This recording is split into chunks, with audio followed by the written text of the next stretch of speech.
Policy Center. You already get an award for being able to get up the elevator without a pass and all of that. So I'm thrilled to welcome you all today to a really interesting conversation to talk about the intersection of energy, industry, transportation, and infrastructure. I'm Margaret Spellings, and I get to be the president of the Bipartisan Policy Center. And I want to thank our partner, the National Electrical Manufacturers Association, for bringing this event to life. I also want to thank my friend, Senator Thom Tillis, for taking time to speak with us today. I used to have the pleasure of living and working in the great Old North State, and it was a delight to get to know and work with him then. So I'm glad to welcome you to the BPC, Senator, and thank you. Senator Thom Tillis was first elected to represent North Carolina in 2014 and is currently serving in his second term after being reelected in 2020. He's a member of the Senate Finance Committee, Veterans Affairs Committee, Banking, Housing, and Urban Affairs Committee, and Judiciary Committee. And before serving in the Senate, he was Speaker of the House in North Carolina General Assembly. I'll now turn it over to Sasha Mackler, who leads our energy program, the executive director of our energy program, to lead a fireside chat with Senator Tillis. Sasha, off to you. Great, thanks, Margaret. And hello, Senator Tillis. Thank you so much for joining us here today. I'm Sasha. As Margaret said, I lead the energy program at the Bipartisan Policy Center. And really excited about this conversation. We're going to have about half an hour with the senator before he has a hard stop at the bottom of the hour. And we'll sort of have a conversation, and then maybe we can take a question or two from the audience before he moves on. So start thinking about what you might want to ask. And this time will be followed by some video remarks from Senator Blackburn, and then a great panel that will be led by my colleague, Leslie John-Tarasimi. But why don't we kick things off? We're about 3 years following the passage of the Bipartisan Infrastructure Law, which unlocked an enormous amount of investment in infrastructure, transportation, energy related across the country. And then that was also followed by a few other bills, CHIPS and Science and Inflation Reduction Act, which is really stimulating an enormous amount of activity, commercial and public and private investment in manufacturing around the country. And we're paying great attention to all of these issues as they are unfolding. And we're noticing a hot spot, really, in the Southeast U.S., and in particular, North Carolina has a lot of activity right now that we're tracking and quite excited about. There's investments in the electric vehicle economy, in manufacturing associated with respect to critical minerals, mining, manufacturing. And why don't we just start there? We'd love to hear your thoughts. What's behind the success of in North Carolina, and what can the rest of the country learn from what you're experiencing there? Actually, I think it started back in August of 2007.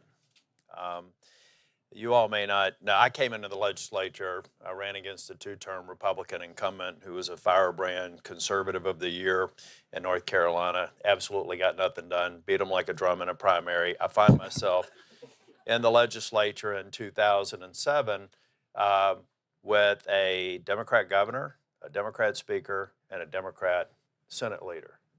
And I saw Senate Bill 3 came over from the Democrat Senate without a single Republican vote on a renewable portfolio standard. It was almost a mirror image of California's renewable portfolio standard. They didn't need a single Republican vote to pass that. And if they had passed it, in my judgment, it would have been devastating to North Carolina.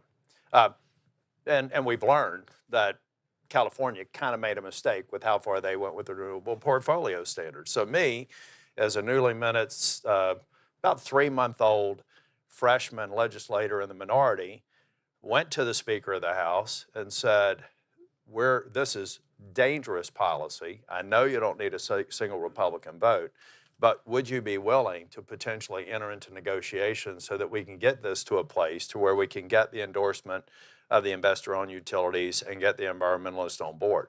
That became Senate Bill 3, which was passed by the House, I believe, in August of 2007. So for anybody here who thinks that I got a revelation and became bipartisan when I came to the Senate, you ought to do your homework. That's for the press, who thinks somehow I went through a catharsis and became a bipartisan person once I got up here.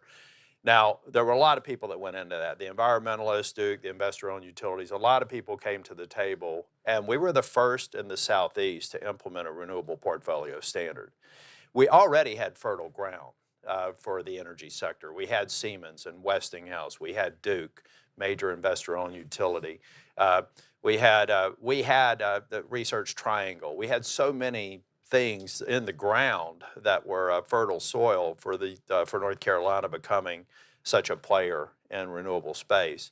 But it all started with taking what could have been a hyper-partisan piece of legislation that could have set North Carolina back by 20 years and catapulted us to the forefront in terms of energy. So now I was just with the Secretary of DEQ in Raleigh on Monday or Tuesday.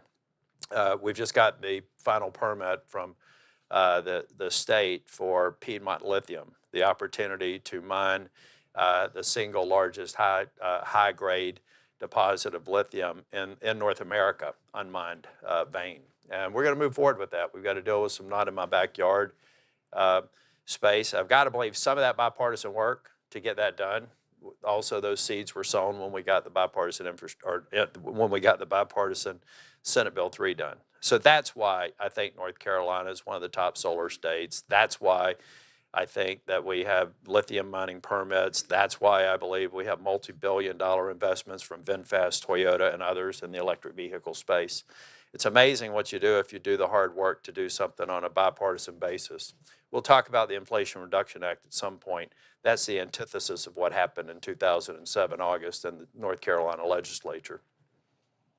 Well, that's great, and it's music to our ears to hear your philosophy on bipartisanship, because we really think that's the only way we get things done, and done in a way that's enduring over time. But before we turn to the IRA, would love to maybe talk a little bit about how things are going with the investments, because with the infrastructure law, and then with the IRA and the tax credits there, we've put forward some really large carrots, right, for investment in this energy, in this new energy economy and in manufacturing. And one of the things that I think has become clear to many of the people that are trying to get these projects financed and built is that it's actually hard to eat that carrot, because there's permitting issues, there's regulatory issues that are standing in the way. And just really curious to hear your thoughts on where you see permitting reform in this whole conversation. I know there's a lot of churn and discussion on the Hill right now about whether there's a path forward on permitting and how that might impact these investments and how quickly they can move forward. What's your sense of what's possible? I'm not optimistic in this Congress. I mean, this is a hyper-partisan environment that we're in. It's a presidential election year. We've got to be realistic about, we may get maybe small R reform measures in the lame duck, but we're not going to get any big R reform. And a part of it is because people are checked in their political corners. The far left thinks that any clawback of regulatory reform is irresponsible, that all the regulations are right and righteous, we need more of them. The far right saying we don't need any regulations at all, just let the private sector and social norms dictate clean water, safe air. And they're going to carry the discussion between now and November, obviously. So it's going to be very difficult to get anybody to take those tough positions before the election. Then, based on the outcome of the election, you could have some folks that are not particularly happy on Wednesday morning.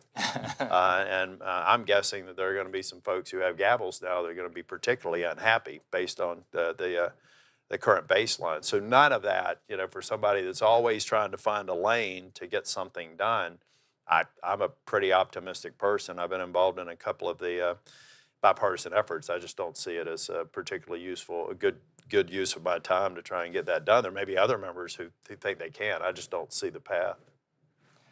Well, it's very interesting to hear that perspective. We're optimists here at the PPC. Well, people are. I mean, look, we have hearings all the time. My gosh, we have hearings about we need more affordable housing, and we talk about all the sad circumstances where we don't have workforce housing, we don't have affordable housing. And then we have a hearing the next week talking about new standards and regulations that are necessary for state and local governments that raise the bar for affordable housing. And you have to ask yourself, are you really substantially improving the quality of groundwater, the quality of air, or are you just regulating because you can? So, I mean, let's just be honest with ourselves. You can't talk out of both sides of your mouth.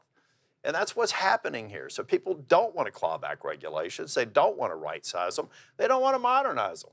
And that's why we need a lot of people on both sides of the political spectrum to just measure the value for the cost of the regulation imposed. If you pull those down, you will see, I think, more progress in the energy space. You'll see more progress in the housing space, other areas that are so just disproportionately impacted in a negative way by regulations. Yeah, and as I'm sure you know, we share that view. We think there's a real opportunity to kind of bring right and left together to kind of speed things up in the service of, supporting our economy. And, be interesting to see how things play out, especially in the lame duck. We're hopeful there's a path there, but certainly take your your view quite seriously that it's going to be hard. And as we speak of permitting, one thing I wanted to just sort of get your views on, the bipartisan infrastructure law included $5 billion for EV charging infrastructure. And that was under the National Electric Vehicle Infrastructure Program. But so far, only 3 states have NEVI-funded EV charging stations. What's your sense? Is there a role for Congress here to accelerate the deployment of these funds, maybe in the 2025? Well, I'm going to be honest with you. You're viewing that as a shortcoming. I'm viewing that as a feature. Okay. And let me explain why, folks. I'm on a big "I told you so" tour now. Right? I did not. There were 5 when they were looking for 5 Republicans to match up with 5 Democrats to start negotiating the infrastructure bill. I opted out because I said, not quite sure there's a path. But then I volunteered to be the 6th one to get up to the tranche of 10 when I saw a path. We passed the bill, but we have all these people, saying it's fake infrastructure. It's not asphalt, it's not concrete. And I've got a great book, I wish I had it with me now, which is the implementation of the bipartisan infrastructure bill. What we ought to do is not talk about how we haven't accelerated some things we should get to, should have been first priority. But it's that $100 million for the Alligator River Bridge. It's the $1 billion for internet connectivity. It's the several billion dollars for hard infrastructure projects that, but for the bipartisan infrastructure bill, would not have occurred. That's what we should be talking about. Now, on the EVs, I think on charging stations, I, for one, don't think that the government should have to invest a lot of money in that, for God's sake. I mean, you don't think that Sheetz and Pilot and everybody else don't want a reason to have people who are of the means to buy an electric vehicle to have to sit at a Sheetz or a Pilot for 20 minutes while it's charging? What are they going to do? They're going to buy stuff.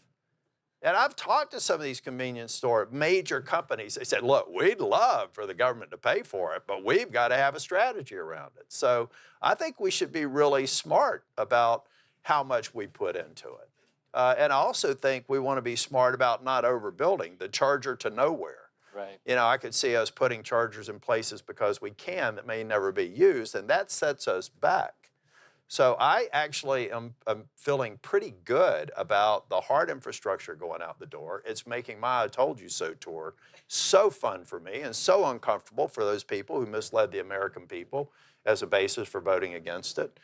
And then let's work on it. And then when we get to the, there's also a correlation between that and the Inflation Reduction Act that I hope you asked me to talk about. Yeah, well, we're going to go there now. Why don't we do that? Really appreciate that setup. So would love to get your thoughts, really, on kind of how the IRA is going, what kind of stimulus is providing to the energy economy. Yeah, in your opening, Sasha, you mentioned the bipartisan infrastructure bill, another bill in the Inflation Reduction Act. What was Chips and Science? Chips and Science. Okay, so in the words of the great philosopher Meatloaf, 2 out of 3 ain't bad.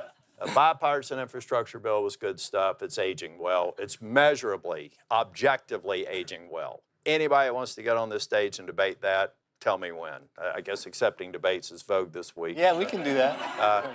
The Chips and Science Act, absolutely essential. We're addressing an economic and and strategic gap that we have in the United States and in the Western world by trying to become independent and put China on notice. The Inflation Reduction Act is what happened. Inflation Reduction Act could have been what happened in August of 2007 had I not been willing to take the heat and negotiate a renewable portfolio standard that made sense. The IRA was passed. It was a pure shirts and skins game. Okay, so if the Republicans run the table in November, I'm afraid that we're going to be dealing with political physics. for every hyper-partisan action, there is an equal and opposite reaction. So we're going to have people, if we run the table, if we get the White House and the Congress, and for those of you who don't like the outcome, you may have to live with it, it's more likely to happen than not. Then we're going to have to figure out how we can keep the parts of the Inflation Reduction Act that actually do make sense. But it's going to be in the context of the bad blood that was created when you do something like this under reconciliation. So what we need from the industry, from people who are really interested in sound bipartisan solutions, we need a red, yellow, green, stop, start, continue assessment of the Inflation Reduction Act. Make no mistake, there are provisions of that bill that will be repealed and finalized if Republicans run the table. I just hope we don't throw the baby out with the bathwater. But anybody, any objective person that looks at that bill, you talk about gaps. I've had this discussion with Democrat members. They know they rushed it, that there are gaps, that they can't possibly achieve what they set out to achieve with the current foundation in place. I hope that we can bridge the gap, eliminate the things that are not really helpful, but it's a real risk. And those of you who truly are committed, I have learned a very valuable lesson first time I did a Bipartisan Policy Center review. Not everybody in the audience is particularly interested in bipartisan outcomes. But for those of you who are interested in bipartisan outcomes, you really need to get ahead of that curve. And if you only fight for it's IRA or nothing, you'll probably get nothing. Yeah, and I think that that's really sound advice, and that's something that we have, you know, at the BPC, as you say, not everybody that participates in these conversations or in the work that we do comes with a bipartisan mindset, but we like to really try to find those areas of alignment and get ahead of the curve on things, and we're certainly starting to take a look at that. You know, with that advice you just gave of how do we start to think about this package? There are aspirational. Congress passes bills all the time. I mean, it'd be the equivalent of passing a bill to build a bridge across the Atlantic, knowing damn well that we don't have the materials necessary to support the bridge spans, right? So you're just hoping that by the time you get to that big bridge span across the Atlantic, the technology is going to catch up. And no one objectively can look at the IRA and not draw a comparison there. There are just aspirational sorts of intents there that need to be clawed back and implemented in a way where the time and the science make sense. And we're gonna need that kind of feedback to convince people to keep the parts of the Inflation Reduction Act in place. Right. Well, that's that we're starting to work on that. So Good. Thank you for that advice. But if we could pull that thread a little bit more, do you want to talk about what you see as most vulnerable in the IRA? I think like EV tax credits, those sorts of things. Yeah. I mean, look, I just talked to somebody that bought a smoking new Tesla, and he was thrilled with his tax credit. Why wouldn't he take it? I was a partner at Price Waterhouse. We did everything we could to keep people's keep people's dollars in their pocket, not in the Treasury. But it's a classic example. I don't see where it's particularly fair right now. And I think that if we're giving tax incentives a bad name, we do that frequently because we always come in and say, well, we just need it to kickstart the industry. Tax incentives, to be credible among conservatives who only want to provide those incentives to give something a little nudge before it becomes a going concern, have to have a very clear beginning and end date. But in the case of the electric vehicle credits, you're giving incentive to an industry, fair enough, but you're giving it to a base of people who are generally people of means right now. I haven't seen how this fits very well with the people that are growing up in the trailer park that I grew up in. I don't see how the EV tax credit resonates with them or resonates with them 10 years from now. So I think there's going to be a lot of work there. Well, I appreciate that and really appreciate your candor. This is really, I think, really. Yeah, and by the way, Toyota, we're going to try and work it out. Been fast, but but we just got to be realistic. It's not sustainable, and I think it's inherently unfair. Yeah. Well, one other issue that we're thinking a lot about, and I know you are as well, is competitiveness and trade. And maybe one final question for me before we turn it to folks in the audience to hear what they have to say. But What's your sense of how trade is emerging as a bipartisan issue in Congress? What do you think is on the table with respect to our trading partners, especially as it comes to manufacturing and energy in the U.S.? Is that something that you've got some views on? Yeah, I hope. God, I hate to sound so partisan, but um, I hope actually we can get back to intelligent, productive discussions around trade. I mean, the well got poisoned on the tail end of the Obama administration. In the 2016 campaign, both Trump and Clinton said that TPP was a horrible idea. TTIP fell to the wayside as a result of that. We haven't had a serious discussion about trade in terms of our trading partners since the first term of the Obama administration. Do you feel that changing now? I don't know. I mean, I don't think that the Biden administration has really demonstrated. We talk about trade agreements, or kind of, I've heard it something, I'm paraphrasing, it's almost like they're passe, there's a new way to do trade. I don't know what that means. What I know is TPP had 11 trading partners, most of whom were in the Asia Pacific. And can you imagine if we'd had TPP in place for 10 years now? What the strategic value would be against China versus China actually going through and creating multilateral relationships that kind of patterns TPP. TTIP, another thing. If you imagine if we had TTIP in place, maybe we would be at a point to where we're working with one voice countering China. Maybe it would have even dramatic, given us another tool against Russia and Ukraine.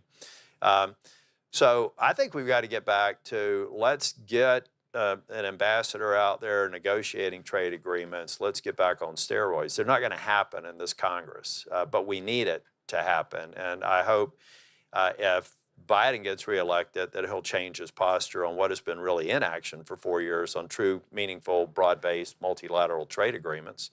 And if Trump gets into office, hopefully we can dust off things like we did with USMCA, but go back and reinvigorate the discussions around TPP and TTIP.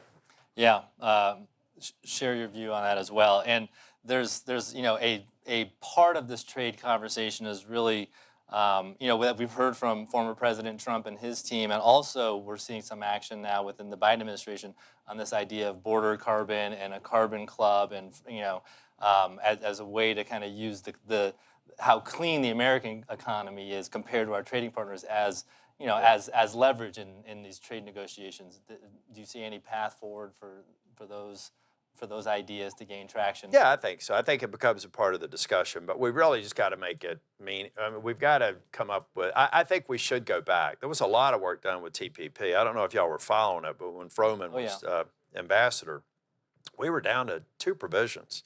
It really came down to intellectual property dispute that we were having with Australia, and the treatment of tobacco for any kind of trade disputes. They were, for the first time in the history of this country, going to prevent an agriculture commodity from being able to go through dispute resolution in a trade agreement. That was social engineering. I don't smoke. In fact, I gave up nicotine last year. But the fact of the matter is, that's a very dangerous precedent to all of a sudden start picking and choosing what agriculture commodities in an otherwise broad-based trade agreement could be given due process, and intellectual property. So we missed that agreement based on those 2 minor points. Hopefully we've grown from that, and we'll learn, because I really believe if you look at China in particular, you take a look at solar, our competition with solar, trying to create a manufacturing base in the Western Hemisphere of the United States, or trade practices that are patently unfair. We've got to get to where we're speaking with one voice in this country on taking unfair traders like China to task, particularly in the renewable energy space, right, and rare earth minerals, et cetera. Yep, those are really big issues. Thanks for that. Well, I want to be cognizant of time. Maybe we have time for one question from the audience, if anyone wants to jump in and share their thoughts. Come on, we got You're one. afraid of my reaction. Yeah, we've got one here. Thanks. You'll get a microphone in a second. If you could please introduce yourself as well. Hi, Senator. My name is Ajay Chauhan. I'm a member of Guidehouse, our mobility team. I've been working in the EV space for about a dozen years now. Thank you very much for your comments. I had a question for you about the IRA and IRA Inflation Reduction Act as far as incentives for manufacturing. I know you were talking about providing incentives to get to the tipping point where it's a going concern. Yeah. In the areas of new business, like to promote manufacturing for these new technologies in the U.S., like the question is really around like what do you feel the government's role is or should be toward that? Should we be making investments like we're done, like many decades ago for the interstate highways to, hey, we're going to put this infrastructure in place so that we can enable future development, or is it we'll do a little bit and then private industry should take over, or somewhere in the Well, I think we're at our best when we're seeding. Again, we're kind of creating that bridge funding. Yeah. And I think it'll differ. You wouldn't have any one model, but for depending upon the area of investment, you're going to have different models in terms of time horizon, the magnitude of the investment. Yeah, I for one think that we're better off. Back when I was Speaker of the House, we created something called an innovation fund. And what I was trying to do was seed money in a fund that got private sector leverage. Because I think the best way to see if we're getting it right in terms of taxpayer dollar investment is the extent to which the private sector wants to take some of that and leverage it. So I think that those are more appropriate ways to go about creating long-term incentive programs. Then you come in, you have a transaction, maybe an industry consortium comes together, you have a very specific transaction, a very specific known amount of money that the federal government is willing to invest over time with measurable results and a sunset. The problem we have here is the sun almost never sets on tax incentives. I'm seeing that with the solar industry today. There's always another reason why it's got to be a few years longer. If you remember 10 years ago, we were talking about 2021, we're good, going concern. Now it's 2024 and people are saying we're almost good, but we still need it. We've just got to be realistic about that so that we're churning through the next technological innovation. Thank you, sir. Mm-hmm. Oh, I think we have one final one. one. Yeah, that's fine. I'm good for 4 more minutes. Okay, we get. So we'll take. Hold on, you've got the mic. Could you please introduce yourself, Lori? Lori Pickford, BPC Action. I just wanted to know who those fancy people are on your side. Well, I introduced them to y'all on the elevator, but that's Sawyer, my 6-year-old granddaughter. That's Willow, my 3-year-old, and there's Shepherd. We call him Al because he sometimes looks like an angry leprechaun. Little red-haired. He's 10 months old. But that's my grandchildren. Thanks for asking. Fantastic. Well, look, this is great, Senator. We really appreciate your leadership and your willingness to come here and talk to us about, all the work that you're doing and what you think is possible going forward. It's been a real privilege to have you here. So please, everyone, let's give the Senator a round of applause. Thank you. Thank you. Thanks a lot. Appreciate it.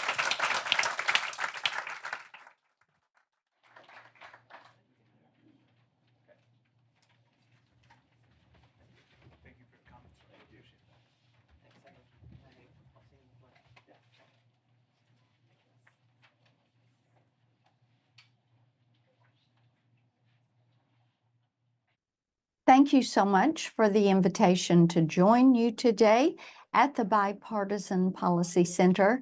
Of course, I wish I could be with you in person, but since I can't, I'm delighted to join you by video. And I am so pleased to know that you're looking at investments in American manufacturing and how we approach manufacturing in this century. In many ways, Tennessee is leading the way when it comes to the manufacturing sector. They have attracted billions of dollars in investment in recent years. And this has been in pro-growth and pro-family policies that really have made Tennessee the best place to live, to work, and to rear a family. And we love the fact that you see so much multi-generational family growth in Tennessee. A big sign of the success in manufacturing in our state has been in the automobile and the appliance sectors. And Ford and SK kind of led the way on this as they invested out in West Tennessee and put a total of $5.6 billion into Blue Oval City. This is focused on electric vehicle manufacturing and on electric batteries and battery components. We also know that this is going to create 5,800 jobs. We are watching very carefully the additional and the additive manufacturing that will take place in counties in West Tennessee as that innovation and that work on batteries, component parts, automobiles, and component parts are manufactured for these vehicles, whether they're EVs or whether they're going to end up being hybrids. The point is, Ford has chosen Tennessee to make this development. Along with this, we are seeing a tremendous amount of growth in workforce and workforce training. And already our TCATs, which are our Tennessee College of Applied Technology, and our community colleges are looking at additive manufacturing and are considering what they need to do to train that workforce, and they're working directly with our workforce agencies. The good thing there again, for Tennesseans, they'll be able to get that education and work right there at home. Now, this is a historic project that has taken place in our state, and it's exciting to watch that development. Likewise, LG Chem came forward the end of the year with the largest direct foreign investment project that has taken place in our state. Their total is $3.2 billion, and that is going to be for a battery facility. And it is going to create 800 manufacturing jobs.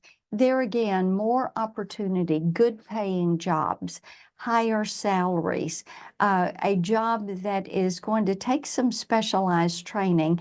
And as I said earlier, our workforce development agencies, our TCATs, our community colleges are hard at work on meeting that need. Now, at the federal level, what we are trying to do is support some diversification and choice in manufacturing. We know not everyone is going to want an EV. We know that there is going to be a good bit of work that is going to be done around recycling batteries, that is going to be done around hybrids. And we know that the customer many times prefers for distance travel to have that internal combustion engine. Meeting these needs are what we want to be certain that we do, so that we in Tennessee continue to have the best trained workforce, and we also continue to be one of the best places ever to live, to work, to rear that family. Keep up with the work we're doing at blackburn.senate.gov.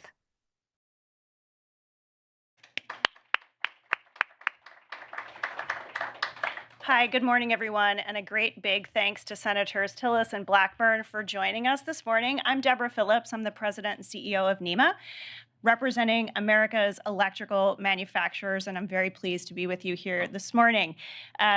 We are the technologies that are electrifying America, from EV charging equipment, which we're going to talk about today, to wiring cable, to motors, to transformers, to lighting, to smart building products. We are electrifying this country. We represent 500,000 American workers, 300 companies that represent a full 1% of GDP, and we are the nation's #2 importer of industrial goods, second only to the automotive industry. So we're playing a key role in the electrification of America, and it's a role that we're very excited to play. It's my job to set up the panel that's going to be coming in just a few minutes and talk a little bit about the state of EV infrastructure deployment in this country. There's a lot of excitement. You heard already this morning about the trillions of dollars that are being channeled into electrification projects across the country, and billions channeled specifically to e-mobility.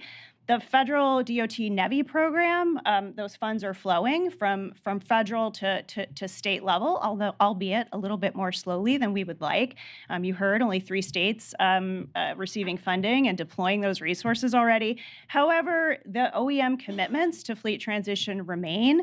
This administration has pretty bold aspirations that half of fleet sales by the end of this decade are going to be EVs. And there's private sector investments coming online to support the build out of this market. And, you know, in spite of the steady drumbeat of fairly negative headlines recently and, you know, questions about, you know, how robust the EV market is, we are still breaking records globally in terms of EV sales. This year, we're expected EV sales to be 25% year over year, greater than last year. However, the charging infrastructure is really not keeping pace in terms of what we need for the future. If you look at where we are today out to 2030, we need to install 400% more EV infrastructure to sustain the demand that's coming online based on the commitments that have been made. So, you know, why is that? Why are we not keeping pace? Well, it's complex. We're redesigning a mobility system, and the needs in urban communities are not the same as rural communities. Each state has its own plan, and that's great, but it adds complexity. And those complexities take time, and it's going to take energy. And indeed, there are some policy and technology challenges that we're also going to have to overcome in order to deploy this technology at the pace that we need to keep up with those commitments. So I want to take just a few minutes to talk about some of those challenges in the policy and technology space to tee up our panel. So first, supply chains. I talked at the beginning about how the automotive and the electrical supply chains are extremely dependent on foreign sources of materials. If you look at critical minerals, rare earth minerals, we are extremely dependent on China. They dominate the market in terms of extraction, processing, financing. And that's an issue, particularly when you've got federal funding that's tied to domestic content requirements. It's very hard for us to meet those domestic content requirements currently. And in addition, we've got a trade, you just heard a little bit from Senator Tillis about the trade dynamics. And if you followed the Biden administration's announcements earlier this week to expand the 301 tariffs, that places additional competitiveness pressures on our industries. Now, the motivations there are well understood. We need to onshore, we need to friendshore, we need to reshore, we need to build robust and resilient American supply chains. However, it takes time. So we need common sense policy measures that are going to bridge the gap between where we are today and where we want to be in terms of those domestic supply chains. Relatedly, permitting, and I hope Senator Tillis is being extremely negative, and I hope he's wrong about the political the political will to get something done between now and the end of the year. Senator Manchin is talking about reforms of our permitting processes. We need new facilities to be sited in the manufacturing space, in the transmission space, in the extraction and processing space. And currently, our permitting processes in this area takes 7 to 10 years. That's far too long. We're not going to meet our goals and be as nimble as we need to be with permitting structures that take that amount of time. So I hope, with all due respect, I hope Senator Tillis is wrong because we desperately need permitting reform. Third, standardization, and this is really a call to action for industry. To scale, we need our technologies to be standardized, and that is from the vehicle to the charging infrastructure to the grid. Those technologies need to be interoperable, they need to talk to one another, and that's where industry can play a role. We at NEMA are right now working on a standard around bidirectional charging, but that's just one small piece. So utilities, the electrical industry, OEMs need to work together to develop the standard ecosystem to allow this infrastructure to thrive. And then finally, workforce. It's almost a uniquely American problem at this point that we cannot find people to fill the jobs that we've got. We're losing 3,000 electricians a year net.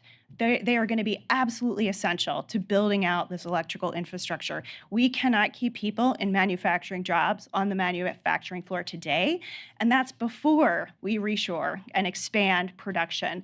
So certainly immigration reform is part of this, but in the absence of those reforms, we need a strong domestic focus on attracting and retaining the next generation of workers in clean energy. So I think the good news is these are are bipartisan issues that I think we can all rally around, no matter where you sit on the political spectrum, and one of the reasons why we're here at BPC today. So I just wanted to say thank you to all of you for being here. A special thanks to the NEMA members. It's great to see so many of you out here in the audience, our partners at UL Solutions. And with that, I'm going to turn it to Leslie to run our distinguished panel. So thank you very much.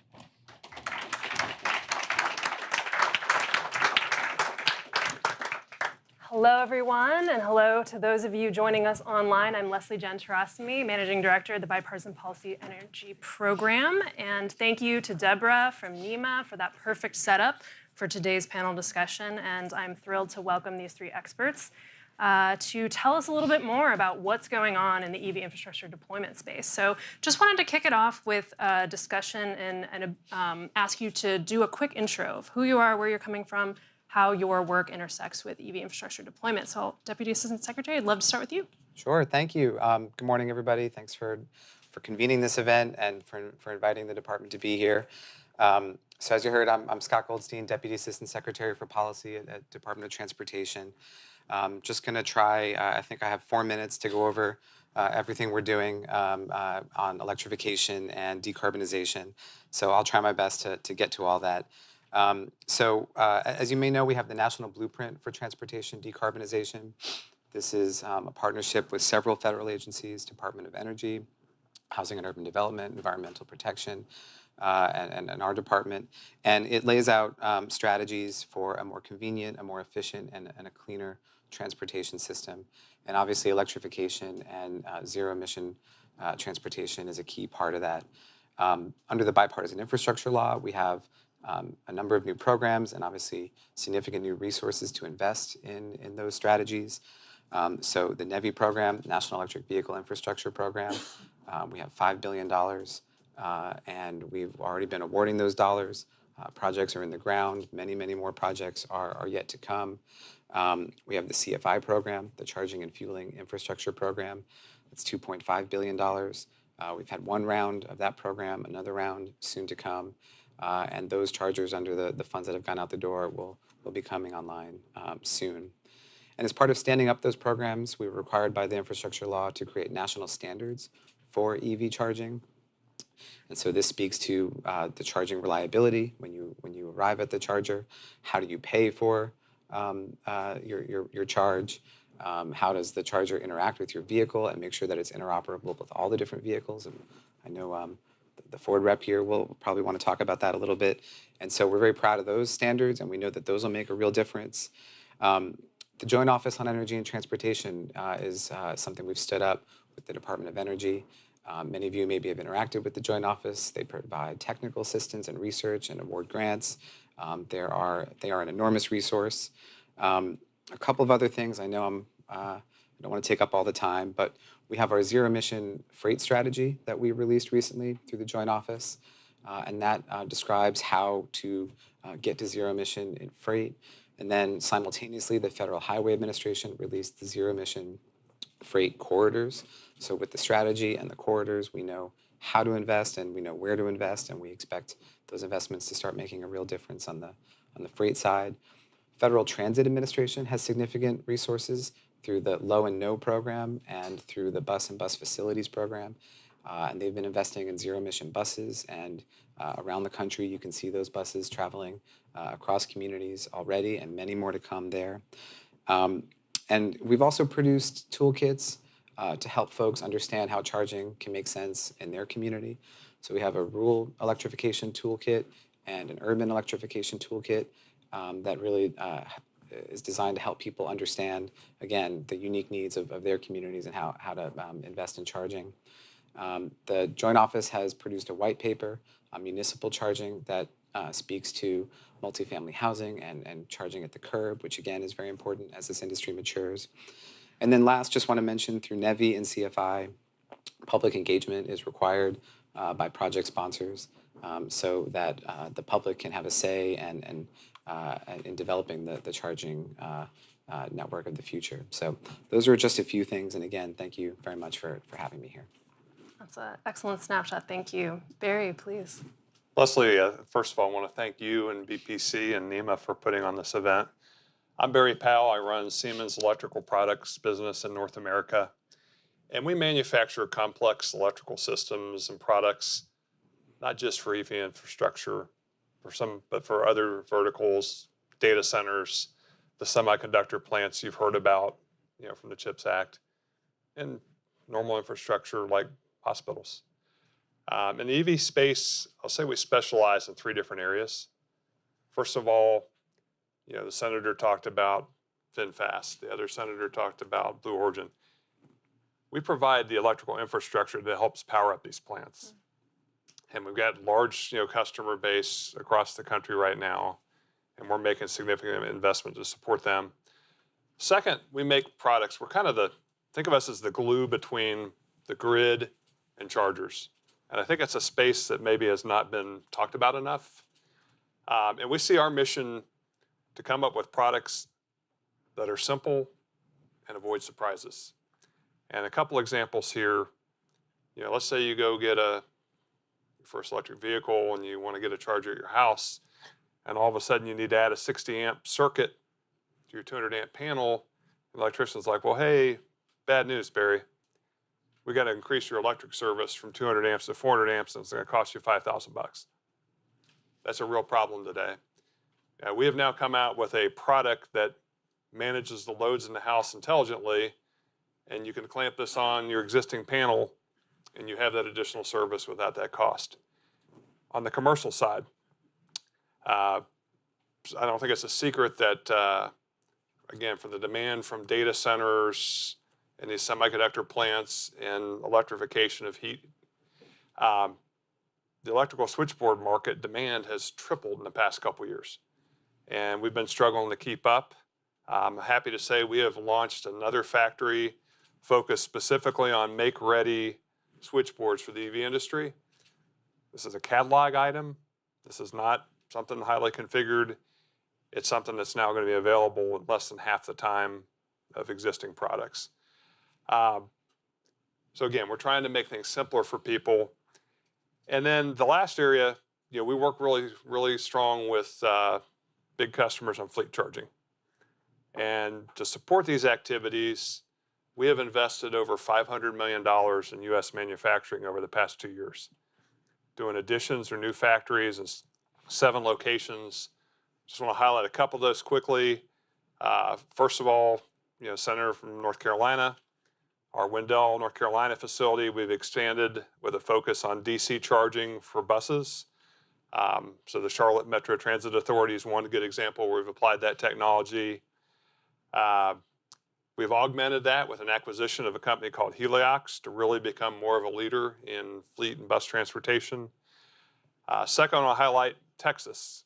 We have in Carrollton, Texas, a plant focused on Buy America Level 2 AC chargers. And again, Scott, you talked about chargers for multifamily, or whether it's for a shopping mall, or whether it's for the gas station. These are things that can meet that wide variety of applications. And then last but not least, back in the electrical product space, maybe a more general application, we have a plant in Pomona, California. We're tearing down an old factory, putting a greenfield LEED Platinum factory up to really focus on this make-ready equipment for e-mobility. So a lot going on, very exciting time for us.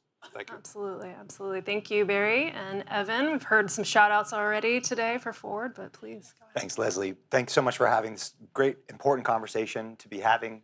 Ford Motor Company, been around 120 years. In a lot of ways, though, it feels like a startup. There's a lot of new opportunities, but we still, as always, and for the future, want to remain in the bipartisan space. There's so much constructive work that we can do when we do it together. We are America's automaker. We make more vehicles here. We employ more hourly workers here. We export more vehicles than any other automaker. That's our heritage. That's our future. Right now, we're sitting with outstanding choices for our customers, ranging from ICE to hybrid to electric. We are at a fascinating time right now, challenging to match supply to the demand, accounting for all the different considerations, including their experience at the charger, including federal policy, and including just the regular choices people make when they go to buy a car. And so we're learning as we go. The only direction EVs are going is up. We think that EVs are the future. Increasingly, people that experience them love them. They don't want to go back. It's not for everybody. That's why there's other options too. And so today, I'm hoping to talk about how charging is such an important aspect for EV uptake, how it's vital that federal policy continue to support that, to position us geopolitically to continue to compete, and also to talk about the incredible opportunities EVs present to strengthen our grid, make it more resilient, and to work with utilities for a brighter future. So thanks for having me. Thanks, Evan. All right, so let's dive into this. So any new industry, we've been hearing a lot about how these are groundbreaking developments, happening in real time where we're trying to, build something entirely new. And that never goes according to plan, right? There's always going to be unexpected challenges, delays, whatnot. It's all kind of part of that learning process. And so I would love to hear more about where you see the greatest challenges, the roadblocks, why things aren't necessarily always smooth sailing when it comes to the EV charging deployment and the development of EV supply chain. So Scott, the NEVI program, I think, is something people hear about a lot, already been referenced today. It's obviously not the only program. You went through a lot of the different investments the federal government is doing in EV charging. But together, how do you see these programs kind of adding up? Are we moving the needle on national availability of EV charging with these programs? Yeah, thank you for the question. So we have a national goal that the president has set for EV chargers, and we feel like we're well on the way towards meeting that goal. Last year, if I'm not mistaken, we meet our 2023 goal a couple months ahead of schedule. Currently in 2024, we have over 183,000 chargers online across the country. If I'm not mistaken, that's 75,000 more than we had in 2020. And so the point is, chargers are coming online all over the country, and it's a combination of public and private investment. And so we think that the progress is being made, and you can see that with the groundbreakings that are happening with the NEVI program, and many more to come. It takes time to stand up a new program. It takes time to write the standards I referenced earlier to make sure that the charging experience is seamless, no matter what vehicle you own, no matter what type of charger you go to. But that work is starting to pay off, and so we feel very confident in the progress that we're making. We also, I didn't mention earlier, but speaking to the question you asked, we have the Reliability Accelerator that we've released. It's $150 million to make sure that non-reliable chargers that were already in existence are brought into compliance with our new standards so that they are reliable. And that's making a huge difference rapidly in the availability of chargers nationwide. The Joint Office, some of you may be familiar with the Charge X consortium that's being stood up through the Joint Office. That's several research entities that are coming together to look at the charging experience, to make recommendations, and that will inform what we do going forward. And so again, we feel good about the progress that's being made in terms of chargers, and we expect many, many more to be online this year and in the years to come. I'm really glad you mentioned it's not just building the charger itself, but ensuring that it's available and reliable when you need to charge and the experience. That's really helpful. Barry, so from your perspective, I think that there's a range of perceptions around how fast or slow this rollout is going. So where do you think what's holding it back? I think, first of all, Leslie, there's maybe an expectation gap. As my colleague John DeBoer, who runs our e-mobility business, says, these projects take time. I'll give you a simple example here. New hospital going up in a Midwest city, and we got the electrical package, and the parking garage consumes more power than the hospital. A single EV charging depot consumes as much electricity as a full commercial building. And I don't think people fully grasp that. And sometimes we have the power to do this, but oftentimes we need additional service. And that's where it comes back to the permitting discussion. And maybe fortunately for our electrical products business, but unfortunately for progress and infrastructure, there are many different entities right now with reshoring and manufacturing. I've got plants that we've expanded. Getting electrical service there has not been the simplest. If we look at data centers, they consume 4% of the global electricity today. They're going to consume 6% by 2030. So there's a lot of people competing for this additional supply, and that's slowing things down. So again, I think expectations need to be modified a bit. It took about 100 years to fully build out the gas-powered vehicle infrastructure, and we're not going to get this done in 12 months or 24. I think second of all, when the senator talked, it's something we need to consider here. There's a complex set of stakeholders. And, you look at, EV charging, there is the full engineering, design, and manufacture of them. But before that's picking the right sites, from electrical availability to where the vehicles are going to be. And something we need to consider is the operator of that system needs to make money. And I think sometimes hey, the government's involved and that operator making money don't get fully factored in. But I would say despite those challenges, I want to highlight an area I think is working really, really well, and that's with fleet charging. And we've been fortunate. We've got a contract. We're working with the U.S. Postal Service. They've made some good progress, but I think an even better example is with Amazon.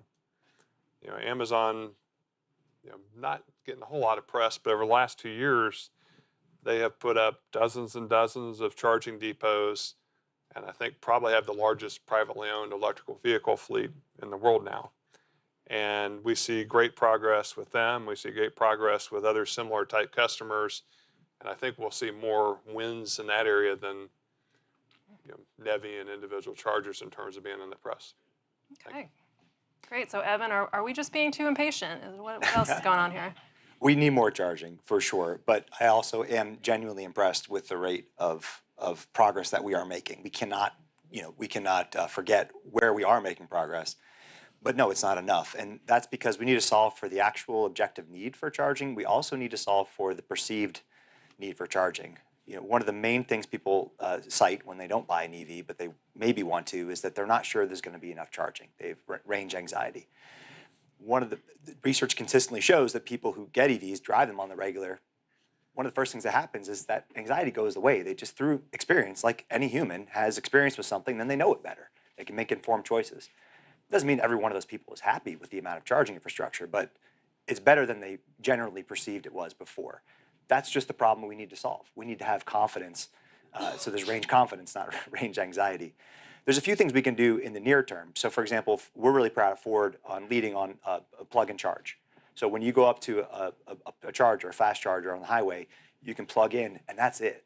There's no credit card fumbling, there's no apps, there's none of that. It just, you plug in and it works.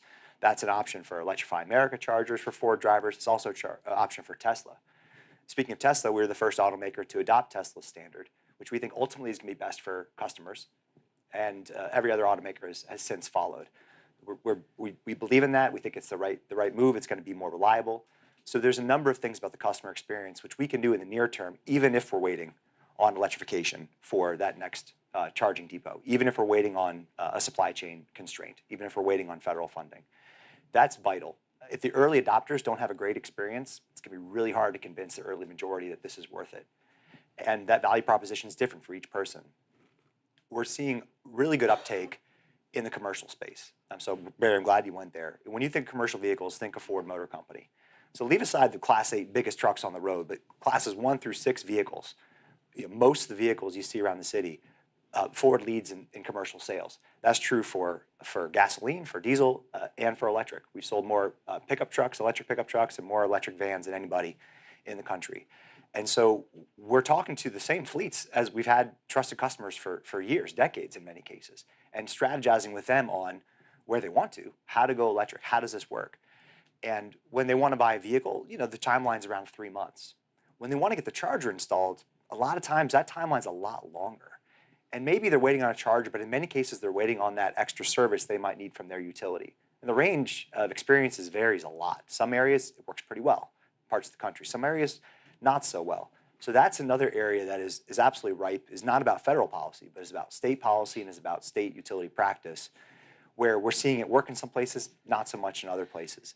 So if folks want to go electric, they need to be able to. And if we have constraints that prevent them from doing that, then that's ultimately not helpful. But we're seeing the commercial customers deciding it's worth the upfront investment in the vehicles, which are more expensive at first, in the infrastructure, which they otherwise wouldn't need to pay for, to charge the vehicles, because they're seeing the cost of ownership so much lower. Cost of fueling and the cost of maintenance are much lower on electric vehicles. And commercial customers are more often, compared to regular retail customers, just watching the money. They're figuring out what their overall costs are, and they're managing for that over whatever their timeline might be. And so we're seeing a lot of interest there. We're also seeing a lot of folks who work for those commercial companies driving the EVs for business, for their job, and then they all of a sudden have experience with an electric vehicle that they otherwise wouldn't have had. And that's the kind of experience, the butts and seats experience we have to continue to provide to people, which is going to make a big difference so they can make an informed choice. So all of these things are opportunities to solve. And as compared to 6 months ago, 6 years ago, there's progress on all fronts, but there's still a lot of work to do. Great. So I'm hearing a lot of recognition of the realities and the challenges, but also causes for optimism. And so, Scott, when you're thinking about, the federal role here, where these programs are making investments, what's your sense of optimism of the results that are going to be achieved and on what time frame? Yeah. Excuse me. Well, we're very optimistic. I mean, the numbers that I mentioned earlier, chargers coming online, gives us reason to be optimistic. And what we know is coming down the pike because of the investments that we've made and also the investment that the private sector is making. Again, gives us lots of reasons to be optimistic about the availability and the reliability of EV charging infrastructure all around the country. And let's not forget, you mentioned the commercial side. I mentioned earlier Federal Transit Administration. We have the investments going in buses. So we're starting to see that. The Environmental Protection Agency is investing in zero-emission school buses. We have a whole host of other federal investments in EV charging beyond the Department of Transportation that are making a difference in this transition. And so again, we're very optimistic. But I think the latest data shows that EV sales are up. Charging availability is up. And so we feel, again, optimistic because of those things. Also, our programs, they may be federal programs and federal dollars, but the dollars are being administered by private entities that are contracting to source the equipment, to design it and install it, operate it, maintain it. And so the partnerships there with private entities all over the country, again, gives us reason for that optimism. And I mentioned earlier the community engagement. That too gives us reason for optimism because many of these projects that we're funding are the product of a robust community engagement process. And so at the risk of being a broken record, we are optimistic about the future of Just EV a quick charging. follow-up then. Evan mentioned kind of state level policy. Where do you see the partnership and the opportunities to have more effective program implementation using federal and state partnerships? Well, the NEVI program requires states to submit a plan that the department has to approve, which then guides investments. And so, through that ongoing process with the states, there is a partnership. And so, we've been approving those plans and engaging with the states through that process. The charging and fueling infrastructure program has the community aspect of that program, which has created all kinds of interesting partnerships at the regional level, at the local level, and also partnerships between the regional, local, and the state as a result to try to apply for and manage those funds. So we've seen a lot of, again, interesting partnerships generated there. And so, and through our department, through the joint office, through all the technical assistance and outreach that we do, we're engaging with every level of government and stakeholders across the industry. We're getting new ideas, and we're putting out technical assistance to help make sure that folks know how to advance this changing and maturing industry. And so, you mentioned the NACS charger. We were part of the process of making that an open standard that could be used by any vehicle manufacturer or charger manufacturer. And so Again, that's just a partnership that a couple years ago may have seemed like wasn't going to happen. And so there are many opportunities to partner, and we look forward to identifying them and moving them forward. Okay, let's pull on that thread a little bit more. I'll jump back to Evan and then end with Barry, and then we're going to move to audience questions. So let's get those teed up in your minds, and that includes the online audience, by the way. If you want to submit a question, just type it into the chat function, and we will get that into the queue. So Evan, talking a lot about partnerships today, but something we haven't really delved into much is when we're talking about electric vehicles, where are they getting their electricity from? Sure. And of course, the announcement last year where Ford joined the Virtual Power Partnership as a founding member. This is something that other companies like GM and Google are also involved in. I'm sure not everybody here knows what a virtual power plant is, so would love to hear more about what the goal of that is and what is the connection to EVs. Yeah, absolutely. So, first of all, yes, EVs charge off the grid, and so they are. That electricity is as clean as that grid's generation of electricity is, and so that varies, of course. To be sure, there's a myth that EVs may not always be cleaner, but overwhelmingly they are when you consider how they're used, the life that they're used, and even accounting for the manufacturing of the vehicles and accounting for the electricity made to charge them. That difference is only going to get greater, and they're going to get cleaner and cleaner as the grid gets cleaner. But there's a tremendous opportunity here because already, as many of you know, the grids are incorporating batteries, very large-scale batteries, to strategically store electricity and then discharge that electricity when the grid operator thinks it's advantageous. That helps to keep rates down. That helps to ensure reliability. That helps to respond to severe weather events. All makes sense. Now imagine that there's hundreds of thousands and eventually millions of such batteries all over the place, because that's what electric vehicles are, they're batteries. And the F-150 Lightning, other vehicles on the market too, is a bidirectional vehicle. It can export electricity. So a tangible example is you want to go tailgate, you want to work at a construction site, you don't need a generator, you can just plug into your vehicle. It has electricity. You can also install it to back up your home. An F-150 Lightning can power a home without curtailing electricity use for about 3 days. It's a lot of electricity in these things. And so then you think, well, wait a second, what about if we choose to work with utilities to incentivize EV owners, if they want, to participate in a program where it's a little cheaper to charge at a time when it makes sense for that utility to charge. Maybe that utility's got a lot of wind that blows all night, and they need to put that electricity somewhere. Put them into the EVs, let them charge up overnight. Maybe it makes sense, instead of firing a liquefied natural gas peaker plant every dinner hour to meet peak demand, some of these EV owners can choose to participate and just run their home off their truck during that time. They don't have to do anything. They just need to opt into the program and have the equipment installed. These are all possible. They're happening already. And so people's electricity goes out. If they've got an F-150 Lightning, it comes on and powers the house just as though you've got like a propane generator. It's the same switch. So the opportunity is both real at the individual level, value beyond mobility. There's also tremendous opportunity to run what are called virtual power plants, which are any number of ways to put these kinds of assets to use in a way that benefits the utility, that benefits the owner of the asset, the vehicle itself. And so we're very excited to be working on ways to do what's called managed charging. It's working with utilities on effective policies to be sure there's not needless interconnection process so that people can put in these home backup systems. And so I think it's really important to focus on this because it helps to address those legitimate concerns about whether the grid is ready.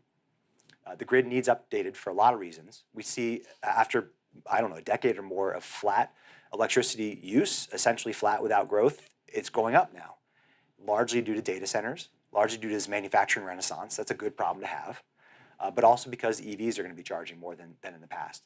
So we need to build out the grid anyway, but we can do it smarter and by using electric vehicles. So I'm personally very excited about that.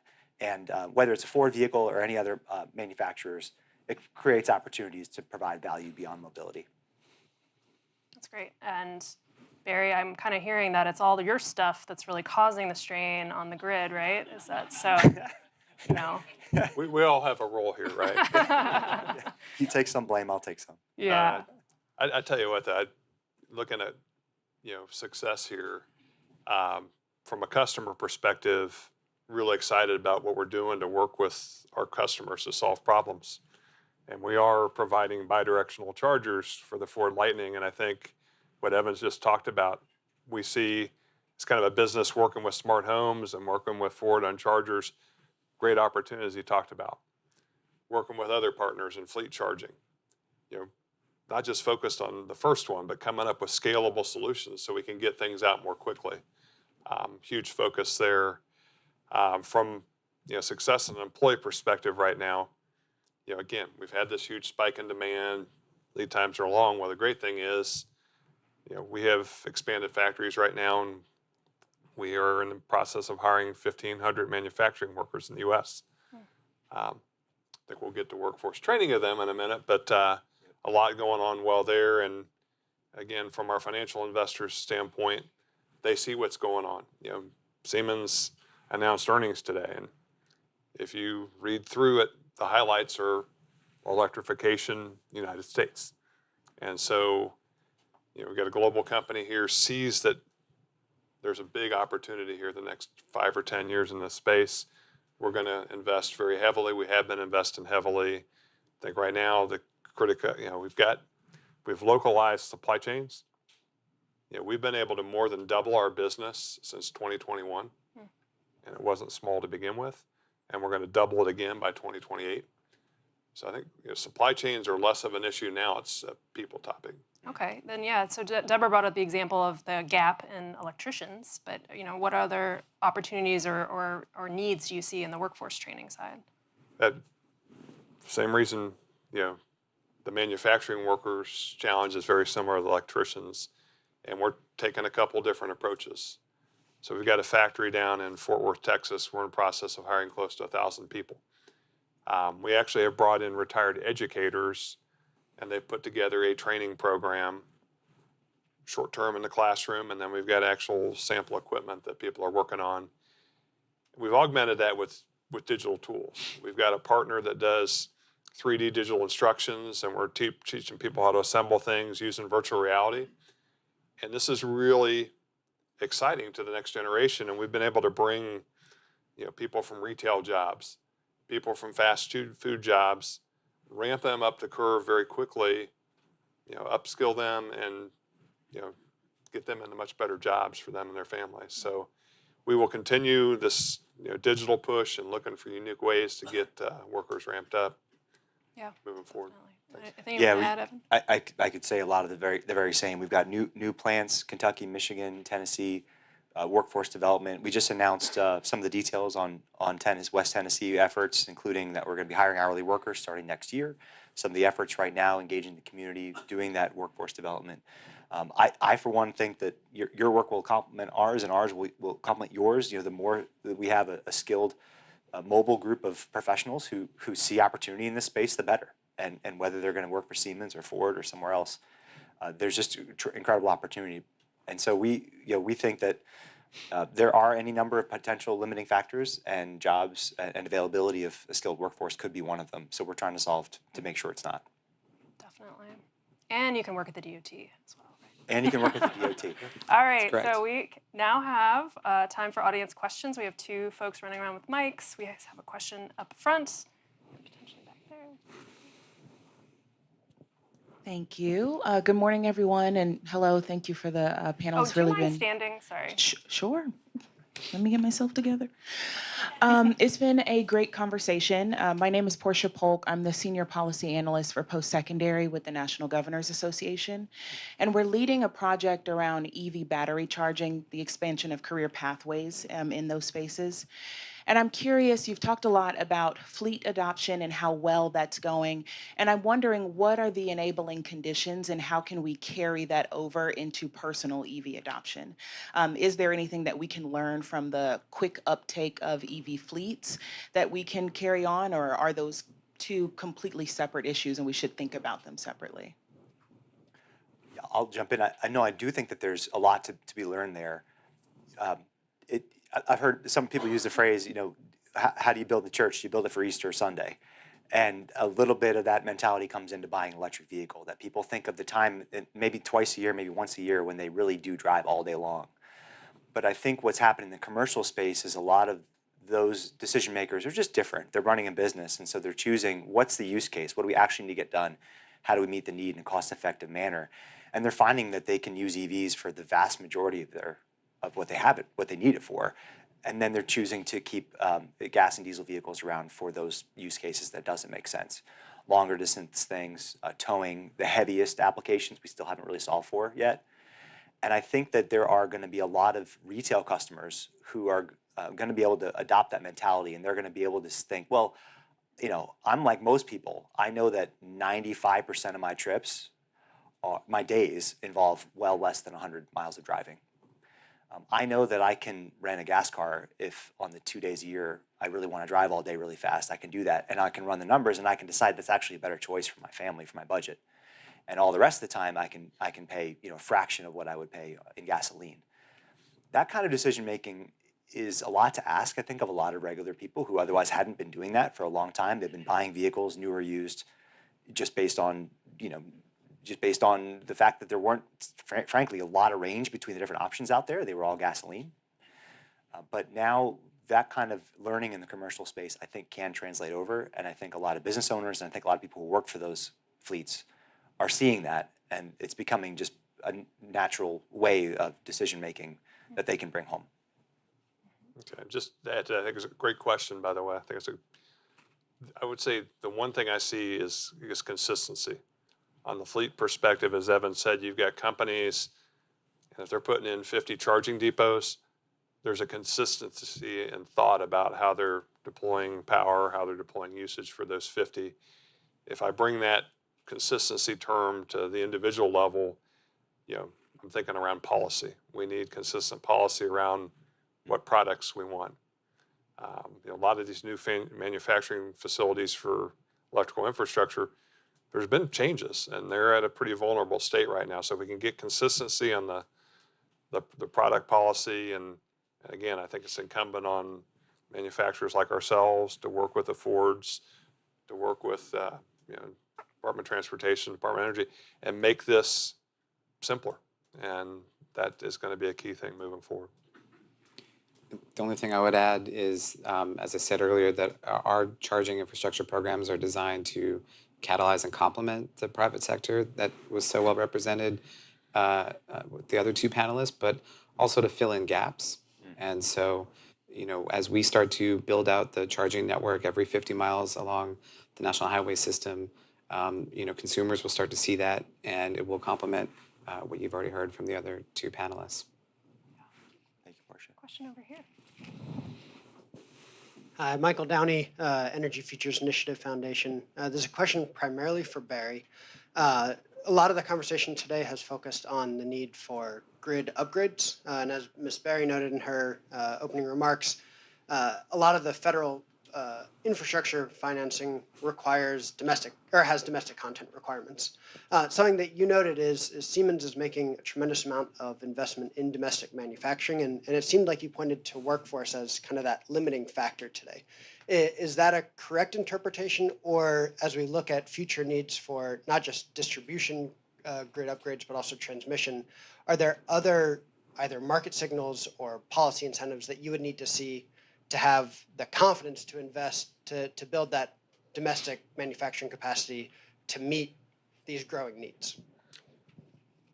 Michael, good question. I'm going to break this into a couple pieces here. So I'm coming from maybe the lower voltage, lower end of the grid, but I'm going to talk on the higher end as well here. And I think for the higher end of the grid, I think it's no secret that lead times for distribution transformers have been through the roof. There's been a lot of issues around getting certain grades of steel, and I think this is where manufacturers working with entities like NEMA have really tried to come together and influence policies so that, hey, maybe it was well intended to have, it's got to be 100% steel from here, but we might be saving 10 jobs in steel and eliminating 1,000 jobs making the transformers and tens of thousands of jobs in the infrastructure they'd support.